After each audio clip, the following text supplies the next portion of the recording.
Judy, unmute your mic.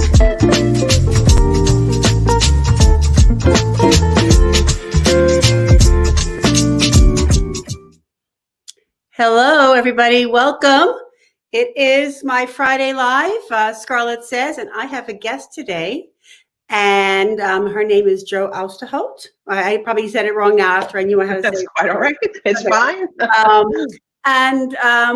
She is an expert on money, basically how to get you to have more of it, which is always a good thing to do. And Jo and I were talking a couple of weeks ago, and the reason why I'm having her on is because I observe how much money women spend on clothes that they either hate, don't wear, bought out of habit, and haven't returned. That always gets me, that people don't return things because that's just money just being wasted, right? So I brought Jo on to help give us some tips on how to have more and spend less. Because when I say I don't want you to spend money, I mean, I want you to spend money wisely, not just spend it on things that you end up not using or that just simply are a waste. So there are ways to have more in your life, more things, and more money. And so Jo is going to share some of those tips with us. Take it away. Thanks, Scarlett. And Happy New Year to everybody. And this is a great time. You know, we all make New Year's resolutions. And even if our resolutions this year aren't maybe going to be as sort of hard and fast as some in the past were, because we all need to take a little bit of care of ourselves and be a little easier on ourselves. One of the things that always pops up is something around money. And it's often something around, you know, the way we look too, right? Our wardrobes, our closets. So yeah, thank you so much for having me on.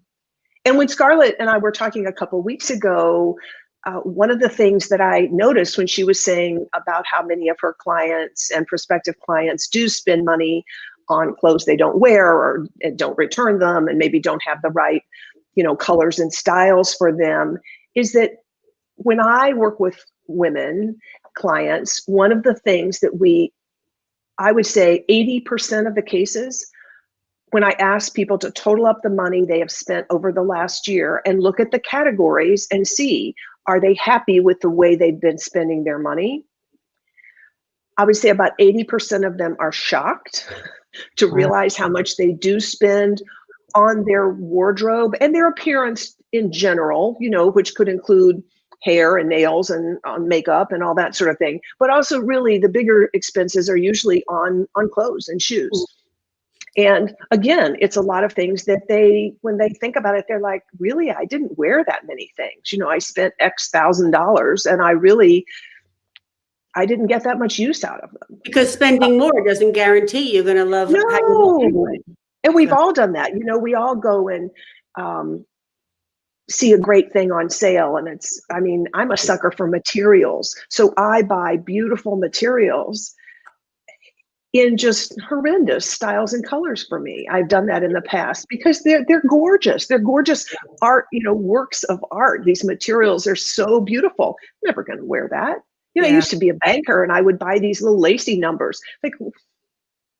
But I just find, anyway, I think we're all trying to get a lot smarter about that. And especially another thing I do see with a lot of people now is really worrying about the environment, and that they know that fashion industry is very hard on the environment, all the water that it takes to grow things like cotton, but then and linen, chemicals, flax, I suppose that is. But then, yes, and then also all the water and electricity, et cetera, that it takes to produce the clothes. And of course, the sweatshops where some things are produced. So all of those things are coming. How many clothes now are like disposable? Like these, you know, like these $7.99 dresses, they're not going to make it after 1 or 2 washes. So they literally go in the garbage. There are piles of garbage now of cheap clothes. Yeah. And yet there's the pressure on so many of us to constantly be looking good and looking, you know, sort of new and fresh. Social media hasn't really helped women in that regard. I have a niece who's in her mid-20s, and I am not sure that I've ever seen her in the same outfit. I really am not sure I have. Maybe some of the pieces, she is good with clothes, so maybe some things have been intertwined or, you know, changed up, but in general, I think that our wardrobes, our closets are something that we can all pay a lot more attention to make sure that we're spending the money intentionally. So Scarlett is really, it helps with the intention of how it looks on you and whether or not it's the right style and color for you and your lifestyle and what you're doing. And then there's the environmental, Right. social angle to it as well. Right. So in your experience, you put on your therapist hat, why do you think women tend to spend so much money on things they don't really use or even need? Now, that's a good question, isn't it? I think there's a lot of things. I mean, so I just mentioned one thing that was for me, like I see beautiful things and I want to have them in my closet, whether or not I'm going to wear them because they're just beautiful. So I do think some people are sort of like that. They're sort of visual. I also think there's the thrill of the new, of getting something and bringing it home. And also I feel like in a little bit we were raised that way, at least people maybe of my generation. I mean, we didn't go shopping as much. And so when we did, it was sort of an exciting thing when you were when you were a teenager, right? You would go with your mom or your grandma and you would get some things and you'd bring them home and you'd look at them and you'd be like, oh, these are so cool. They're nice and new. And I'm going to be wearing them to school this week. And it was all very exciting. And remember Loman's, the thrill of going to Loman's? Yes. Oh my God. Yes. I love going there. Especially if you lived, New York, and I'm sure other places had those great discount stores too. But yes, I mean, and then it's a cultural thing of you talk with other people about it. The big sale at your local store, or maybe now online somewhere, but back in the day when people were actually getting together to do shopping, that was a fun outing with your friends. Yeah. Or your grandmother or your mom. Yeah. So there's a lot of reasons for it, but I think it's things like it could be sort of same thing that we approach the way we approach eating sometimes, right? It's not mindful. It's sort of like, oh, I feel like something, I'm going to have 3 cookies. It's not mindful of, do I really want that cookie? Is that cookie what I really want to put in my body? It's just sort of, I'm hungry, I'm going to eat it. And part of it is also, as I always say, it's habit. Women tend to do the same thing over and over again, even if it's wrong, like the cookie when you shouldn't eat, which I do all the time, or buying the wrong clothes, or buying one more moisturizer because you're convinced by the commercial that you're going to look 20 years younger. Yeah. Damn it, it doesn't work. Yes. Well, and that's true too. One thing about women is we actually, now these stats are for the US, but it's true in general globally, is that we are the people who control most spending decisions. It doesn't mean that we have the most money, but we influence or control those decisions. So even though the purchase may be big, like the car, the house, whatever, the women's input is very crucial in making the decision on what's going to be bought. So that's nice. That's a nice power to have. But the flip side to that is that we are marketed to constantly. Yeah. I mean, just in clothes is, appearance. I would say appearance as a whole, of which clothes and shoes, et cetera, are a major part. That's just something we're marketed to relentlessly, right? And the figures that we see in general marketing to us are these gorgeous photoshopped women that really don't resemble many of the people that we see in our real life. Right. I mean, there are many beautiful women around, and there are many beautiful just real life women, but those are sort of this almost Amazonian. No, they're not a typical woman. And they're also not only Photoshop, those clothes are so pinned and altered perfectly, which is why we all need to look at a tailor once in a while to make those really right. But it's just not real. It's just, my thing all the time is, I used to be in the cosmetic industry, so I get really angry at it sometimes. But like the mascara ads where the models are wearing false eyelashes, and you have to read the little teeny print at the bottom to see that it's false eyelashes. You now have to tell. Or you read about how the photo model, like, some star or something, that if you read about how that photo shoot went down, she's lying there for 3 hours while people are applying different coats of mascara and separating all the little eyelashes and, whoa. So one of the things I always, tell my clients is, because financial freedom is really important to us as women, right? So that we don't have to depend on someone else. And that is traditionally and historically, women have depended. While we might control the money decisions, the money is sort of often in the past, especially, allocated to us or given to us, and instead of us having it ourselves. And we can take so much more control of our destinies and our future. And you have to remember too that women live so much longer than men on average, and we living a long time now. Women are living into their living into their 90s a lot of the time. And that's a long time after you will have been earning consistently from a job that you will need to pay for yourself. So one of the things I always tell my clients is, we have to put our own masks on first. Now, that's not really a COVID reference, although that's important too. But it's more like the airline reference, right? To take care of other people, you have to be first taken care of. So you can't help your kid put his mask on if you're gasping for breath. You can't do it. So you get yours on first, then you help your kid, or the elderly person sitting next to you, or the confused person, whatever. Mm-hmm. And we women do so much caretaking for society in general. And we've seen that, especially with COVID this year, we've seen how many women are truly essential workers in so many areas of society. But then on a personal basis, we often care for friends and relatives, parents, children. And so we have to be at our best, and that we have to be at our, and I don't mean that as a pejorative, like you've got to be so great, but we just need to be able to bring our whole selves to all that work that we do. And so that's, being physically fit, being mentally fit, emotionally fit, and being financially fit. Those are all part of how we can best bring ourselves to the world. And God, we know that the world needs women, right? So now that metaphor works really well in so many aspects of how women treat themselves or don't treat themselves well. Mm-hmm. I noticed that for me, when I first started doing what I'm doing with helping women know what to wear, the market I wanted to help was the young mothers.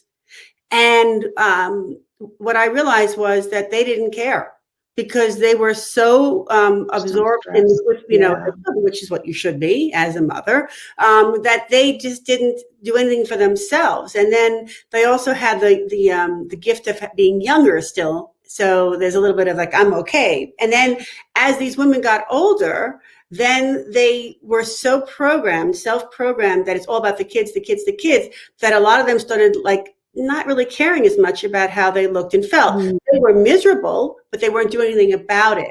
And then a lot of women would reach me and say, you know what? I realized that I'm setting a really bad example for my daughters, because I don't care about how I look anymore. Yes. What kind of message am I sending to my daughter?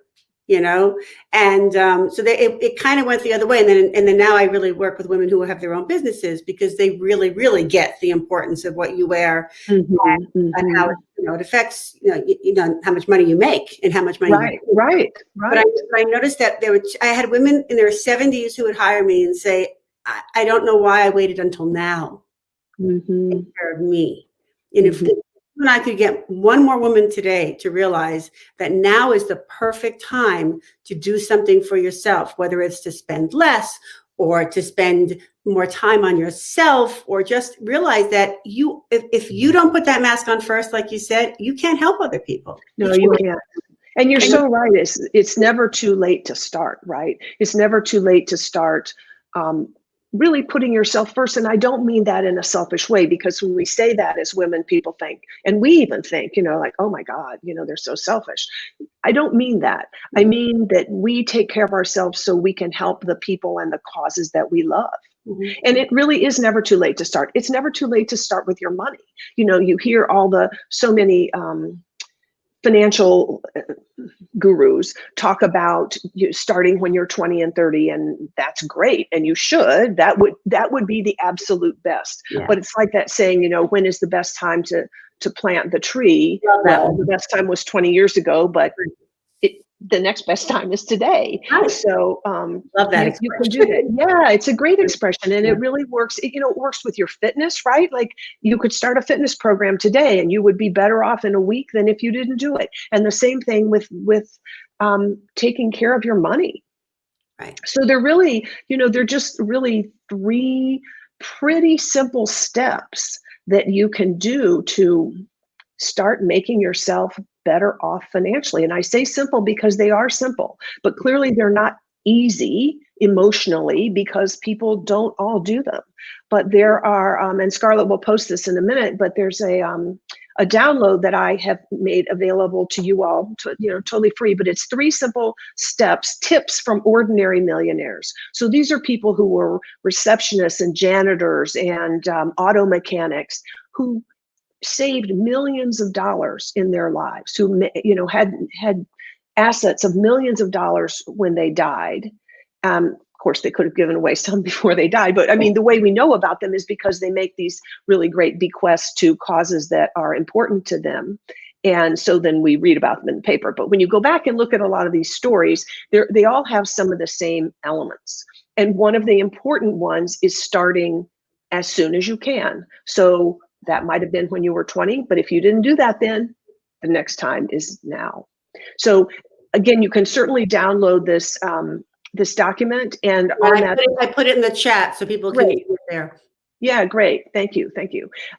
So please download that. And there's also on that the opportunity to have a free Your Next Step to Wealth call, where we can pinpoint the exact next step that you should be taking given your particular circumstances to start growing your wealth right now, this year, immediately, January.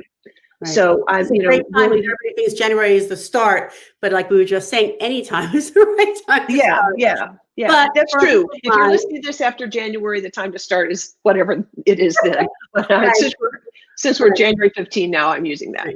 But there are a lot of people who really need to get better at saving money and spending it wisely and so grab those tips if you don't see them, email me later on or DM me, whatever that is, and I will give you the download again, the download link again. But it's really important to start now to take care of your money, and it doesn't mean that you shouldn't spend money. It just means you need to learn how to spend money the right way, right? I think that's it. I think when we say save or budget, those words have constraining connotations, right? Like I can't do what I want to do. I'm doing less. But I think the way that it's helpful to think about that is there are things I want in life. So how do I get those things?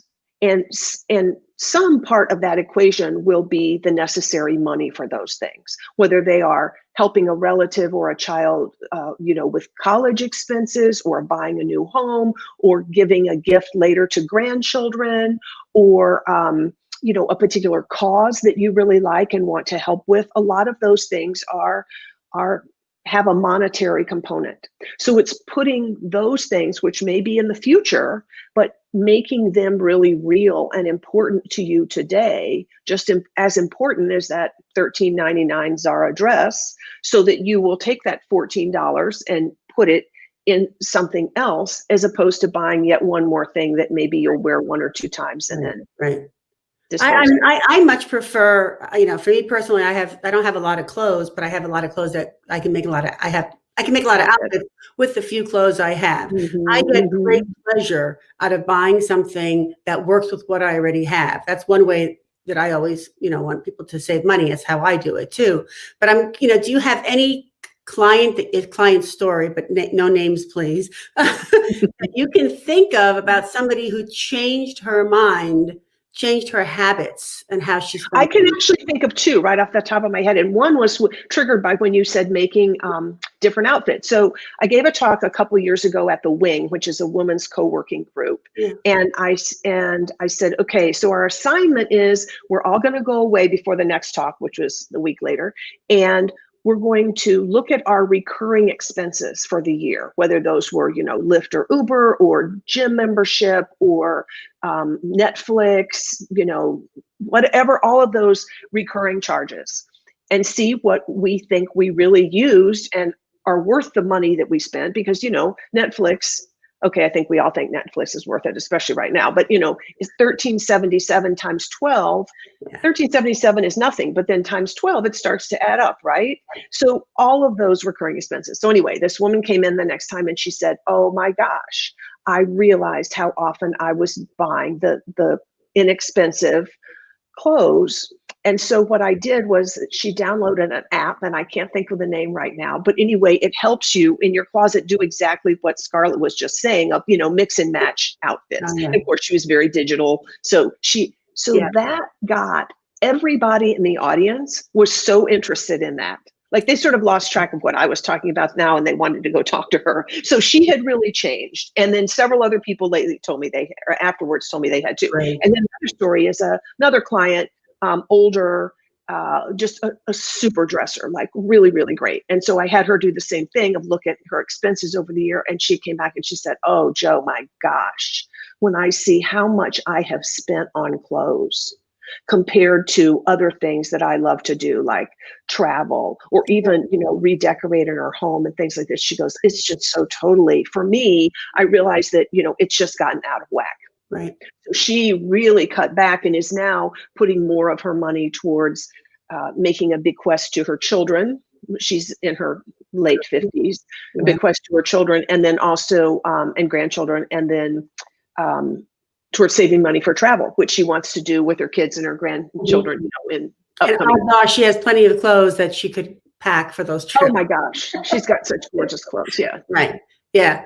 The answer is really not to spend more. The answer is to find out how you should do things smart, and I would say that's true. Yeah. And look at, again, I think a lot of us separate out our finances from it's like, that's not our real life. Somehow our life is over here, and, and I do all these things. I take care of these people. I go to the gym. I have my work. I take care of the home, whatever, all this stuff that we do. And then, then the money is sort of something over here that I take care of separately, or I may, look at separately. But it's really all part of the whole. And money is the number one stressor for most people. Right. So it's really worthwhile getting, your hands around this issue. And ignoring it doesn't mean it'll go away. Do you have, because you remind me, do you have women, I've seen a number of women who didn't pay attention to the money, didn't really, it was my husband's thing, and either have gotten divorced or became, widows. Mm-hmm. And they were like, oh my God, I don't even know who to call. That's right. That's one of the biggest I've found with money, probably like with a lot of things, like, people get a bad health diagnosis and all of a sudden they start eating better and exercising better. It's sort of the same with money. There's a pain point somehow, somewhere. You lose your job, your spouse dies, or you get a divorce or whatever. And you think, oh my gosh, I didn't pay enough attention to this early on. Right. So that's actually what I do a lot with, is really helping clarify and simplify money for people. And if they need to find a proper financial advisor, someone who will actually manage their money for them, then we work together to do that. I'm not an advisor. I'm qualified to be one, but that's not what I want to do. I want to work with the more simple, basic stuff, right, so that you understand your money at least enough to ask questions and be really on top of it, even though someone else may do the investing for you. Not be so afraid of it. And not be so afraid of it, and not ignore it because you're afraid or you're overwhelmed, right, or you're intimidated. Right. Like so many women tell me they're just that they are overwhelmed with the choice in finance and the jargon, but they're also just very intimidated. And we have to face it. I mean, this is a business that has been built by and for men. And so some of its practices and, well, just it's very male, focused, yeah, but it's not, believe me, it's not impenetrable. It's not really difficult when you get down to it. It's like many things. Like we all probably thought we couldn't figure out how to, those of us who are a little older, when computers were introduced, in our working lives, we thought, oh my God, we'll never know how to do all this. And look, we do. It's not a big deal. Look at us. So, we're doing a lot. It's the same thing with money. I know anything is possible if you want to. I really appreciate you were here. Thank you so much. I know, Scarlett, thanks so much for having me.